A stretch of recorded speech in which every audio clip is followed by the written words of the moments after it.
made a difference that hopefully will make a difference in your life as I tell my story.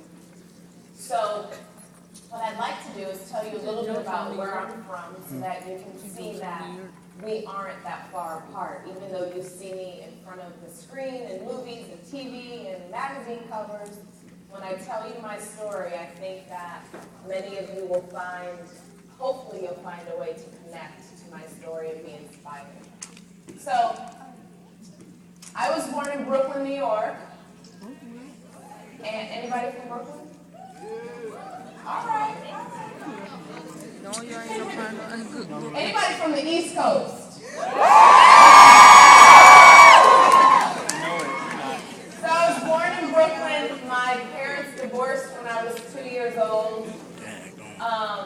My mom and I moved to Iowa where she went to college to become an artist. She's got master's degrees in art. She's a painter. And we left Iowa and we moved to South Central Los Angeles. Has anyone ever been to South Central? Has anyone seen Boys in the Hood? Yes. Okay. So Boys in the Hood was basically my life. We lived in South Central LA. I went to public school. And in my neighborhood, there were Crips, there were Bloods, there were drug dealers. There were young girls that were 13 years old who had children. There were kids that had dropped out of school. And I was a latchkey kid because my mother thought that by having a degree in art that she would be able to get a great job. And sadly, that wasn't the case. And she ended up driving the city bus, where she would have to get up at 6 o'clock in the morning, and I would have to get up, make my own breakfast, walk myself to school, and after school I would walk home and she still wouldn't be home because she'd still be working. How many of you have had that experience? Yeah, it's not easy. You want to take with this and I send you everything? So, once I really started to understand the environment that I was in, and I started seeing some of my friends use drugs and smoke marijuana and smoke crack cocaine and drink alcohol at a very young age, smoking cigarettes, going down the wrong path. There was one guy in my neighborhood who used to chase me home every day from school with a box cutter.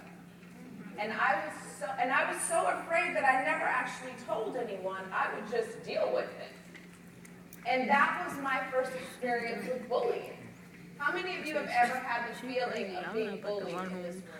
Every day. It's a terrible feeling, isn't it? Isn't it so scary? It makes you really... by the way, this is my son right here. This is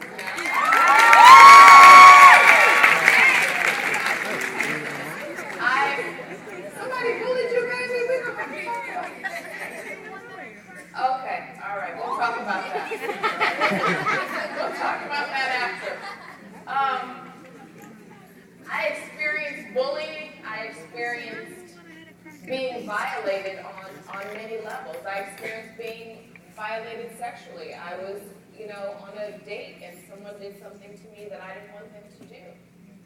And these are the real parts of my life that have made me the woman that I am today. They've made me stronger, but I've certainly felt some of the pain that some of you in this room have probably felt. So, I had a best friend, and her name was Lisa Kinslow, and I was an only child growing up in South Central Los Angeles. Lisa Kinslow had 5 sisters, and she was the youngest of the 5. And every day after school, after I would come home, put my book bag down, do my homework, I would go to Lisa's house and have dinner because her mother was a stay-at-home mom, and her mother would make dinner for me and the rest of the girls in the house. But there was one really, really big problem. Lisa's father was an alcoholic. And so that meant that at any given moment, you might get something thrown at you, you might get cursed out, you might find him passed out in the middle of the floor in the kitchen, and you might get the door slammed in your face because he was in an alcoholic rage. And as a young girl, I didn't quite understand what he was going through. As a young girl, I didn't quite understand that alcohol is not just having a drink here and there, but alcoholism is actually a disease. And that was my first experience being around someone who was an alcoholic. And I used to think to myself, boy, if alcohol does this to you, there is no way I'm going to have a bottle of vodka and drink a whole bottle of vodka and be this person. And eventually, my girlfriend's father died. He died because of kidney failure. And he died before he could see his grandchildren. His wife was left a widow.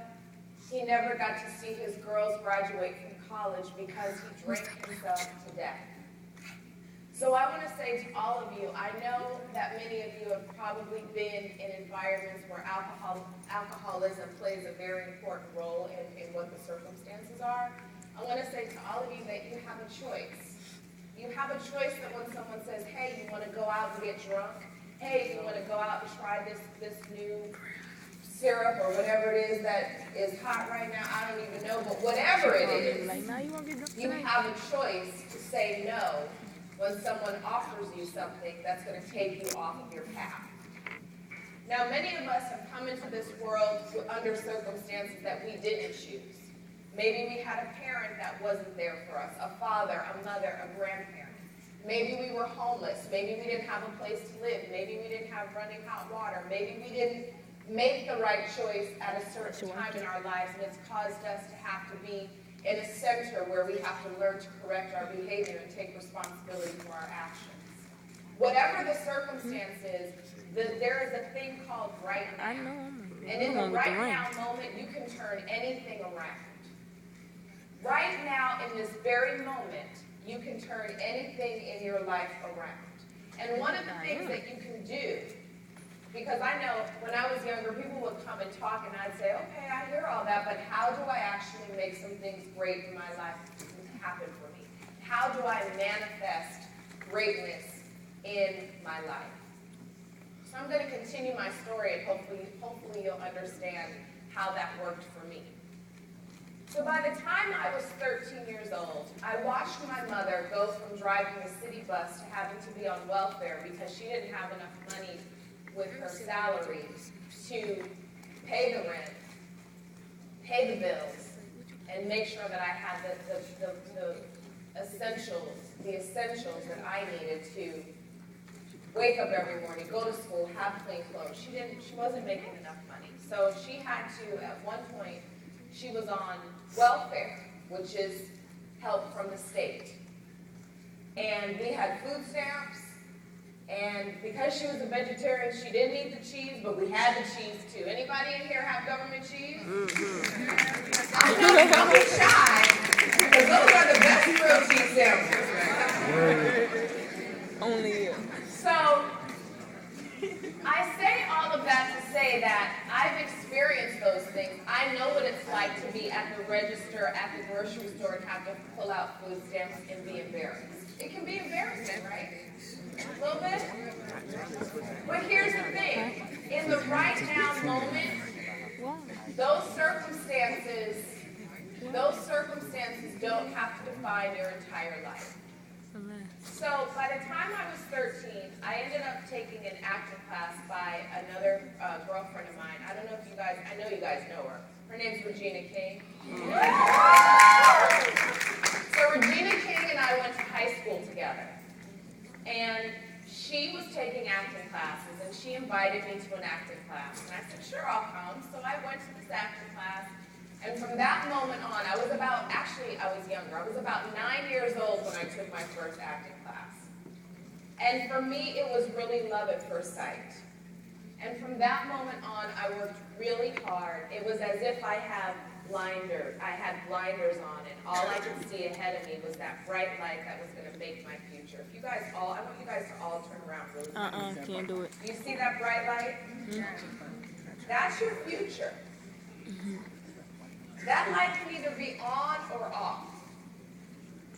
And so for me, I kept my eye on the sparrow. I kept my eye on the bright light because I realized that I had a choice. I had a choice to change my circumstances based on my decisions, based on my hard work, based on my love and passion for the art that I make.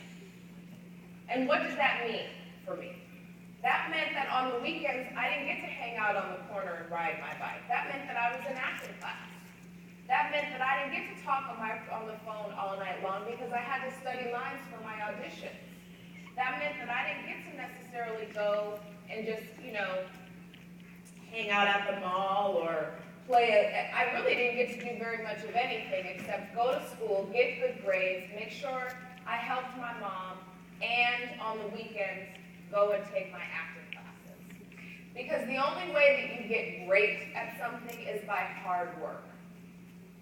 By hard work. And that's a sacrifice. And that's a sacrifice that a lot of us don't want to make because some of us in this room might have the tendency of being lazy. Might say, oh, I don't feel like it, oh, I don't want to, oh, I'll do it tomorrow. But when you're working from the right now place of changing your life and keeping your eye on that bright light, you don't have time to be lazy. You don't have time to go, oh, I'll do it tomorrow, I don't feel like it, I'm tired. What you tired for? Right? Okay. So I began to take these classes, and then I started the auditioning process, which basically is you get called in, you get a piece of paper, there's lines on the paper from a scene, and you have to perform the scene in front of a room full of producers, directors, and whomever else is there to make the decision as to whether or not you're going to get the role. My business is filled with rejection before you see the pot at the end of the rainbow. I probably auditioned for over 1,500 parts that maybe in my career I didn't get.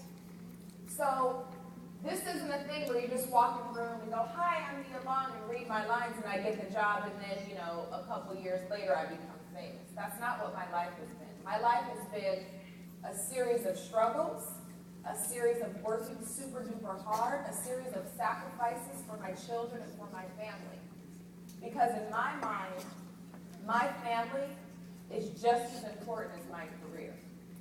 And for women, for young girls, we're the ones that bring the children into the world, so you have to at some point create balance for yourself so that when I'm, a grandmother, when I'm, 60, 65, 70 years old, I have these beautiful children around me taking care of me.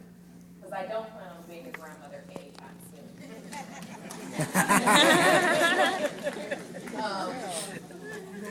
So, when you're living in the right now, what that really means is taking a moment to look at your entire life.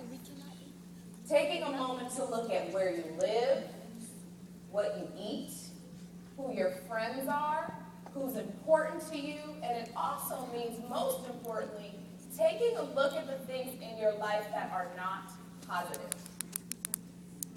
Taking a look at the things in your life that you can honestly say to yourself, this person, this situation, this habit isn't serving me for my highest good. Are you guys with me? Okay.